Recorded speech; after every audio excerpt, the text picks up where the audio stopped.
É o Pedro Valadares, do Clube do Português, e hoje a gente vai falar sobre quando ocorre crase com os pronomes relativos.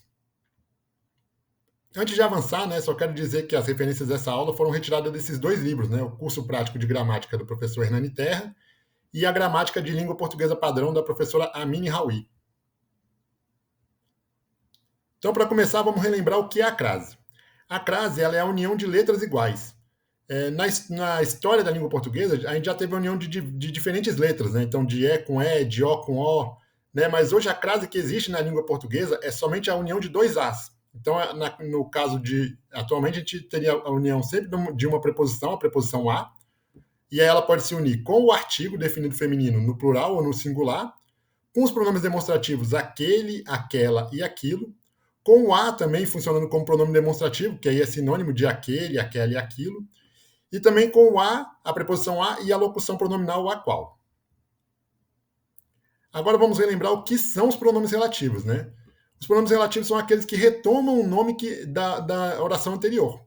Então vamos ver um caso aqui para entender melhor. Falei com a pessoa que você indicou. Então percebe que o pronome que, ele retoma a palavra pessoa. Em vez de a gente falar assim, falei com a pessoa que você me indicou. Então, para evitar essa repetição, a gente usa esse elemento coesivo, que é o pronome relativo. Então, é isso que é o pronome relativo. E os pronomes relativos eles se dividem em dois grupos, Tem o grupo dos variáveis, que é composto pelo pronome o qual e as variações dele, A qual, os quais, as quais.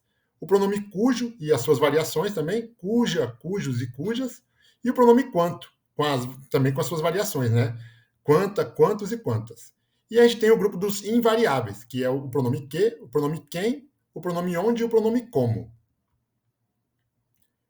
Então, qual é a regra geral? A regra geral é que não há crase antes de pronomes relativos. Então, quando eu falo, por exemplo, levei a reclamação a quem precisava ouvi-la. Antes do pronome quem, nunca vai haver uma crase, porque não há um artigo definido aí e nem um pronome demonstrativo que venha antes de quem. Da mesma forma, nunca vai haver crase, por exemplo, com o pronome cujo, Então, quando a gente fala assim, esses são os livros a cujo dono me referi. Então, esse a é somente a preposição. Mas existem duas exceções, que é o pronome que e o pronome a qual, e a sua variação as quais, Vamos entender cada um dessas duas exceções. Primeiro, como que funciona a crase com a qual e as quais. Primeiramente, a gente precisa entender que a qual e as quais é uma locução pronominal formada por um artigo definido, que no caso é o artigo definido feminino a, ou as, no caso de as quais, mais o pronome qual. Então a gente tem a presença do artigo feminino aí que vai poder se fundir com a preposição. E é por isso que ocorre a crase. Vamos ver um exemplo aqui, ó. Essa é a vaga a qual me candidatei. Então a gente tem a presença da preposição a, que é pedida pelo verbo candidatar, no caso candidatar-se, e com o artigo feminino da locução pronominal. Então, forma-se a crase de preposição com artigo feminino.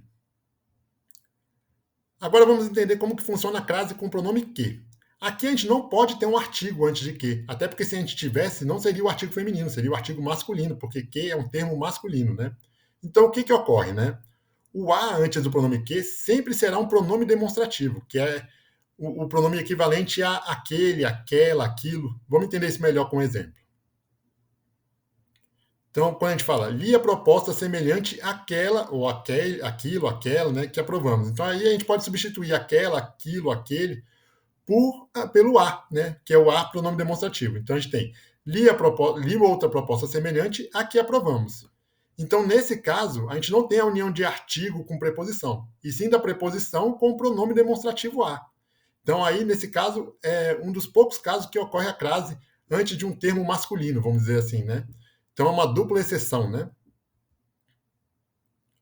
É isso, pessoal. Espero que vocês tenham gostado dessa aula, que tenha ficado claro para vocês. Se ainda ficou alguma dúvida, por favor, diga aqui nos comentários. Se você também tem sugestão para outras aulas, também diga aqui nos comentários, registre aqui nos comentários.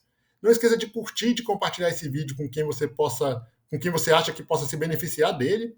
E se inscreva aqui para receber o aviso das próximas aulas. É isso, pessoal. Um grande abraço. Até a próxima.